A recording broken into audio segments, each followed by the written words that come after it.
On 18th of November आपने भी किसी ना किसी वेबसाइट पे ये वाला एरर देखा ही होगा।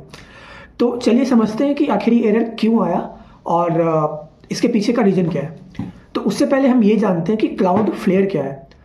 तो बेसिकली ये एक अमेरिकन कंपनी है जो कि एज अ मिडिल मैन काम करती है between a user and a website.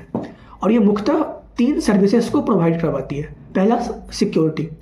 किसी भी वेबसाइट्स को बहुत सारे यूजर एक्सेस करते हैं, तो ये चेक करती है कि कौन से यूजर ऑथेंटिक है और कौन से यूजर सस्पिशियस है, यानी कि हैकर है या फिर कोई बूट उसको एक्सेस करने की कोशिश कर रहा है, तो वो सस्पिशियस यूजर्स को ब्लॉक करती है।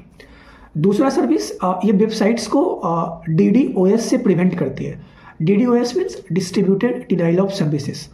ये एक तरह का हैकर्स का अटैक होता है जिसमें कि किसी वेबसाइट्स पे बहुत सारे रिक्वेस्ट एक ही टाइम पे भेज दिया जाता है, जिससे कि वेबसाइट्स क्रैश हो सकती है। तो क्लाउडफ्लेयर वेबसाइट्स को इससे भी प्रिवेंट करवाती है। थर्ड थिंग जो ये करती है वो ये CDN प्रोवाइड करवाती है। CDN means content delivery network. कोई भी एक वेबसाइट है, उसको पूरे दुनिया से बहुत सारे लोग एक्सेस करते हैं। तो क्लाउडफ्लेयर क्या करती है कि किसी भी वेबसाइट्स के डेटा को all across the world approx 300 servers में स्टोर करके रखती है, ताकि कोई यूजर उसको एक्सेस करने का ट्राई करे तो वो जल्दी एक्सेस हो और हमारा जो वेबसाइट है वो फास्टली लोड हो।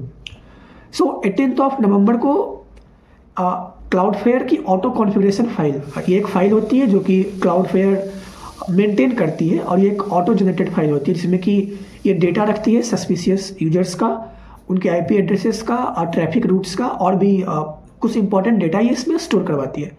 तो इस फाइल का साइज जो है वो नॉर्मल साइज से इंक्रीज हो गया था, जिसको कि सिस्टम हैंडल नहीं कर पाई और क्लाउडफ्लेयर क्रैश हो गया, जिससे कि हम भी बहुत सारे वेबसाइट जैसे कि उबर, ChatGPT, LeetCode, ये सारे वेबसाइट्स 2-3 घंटे के लिए काम नहीं कर रहे थे।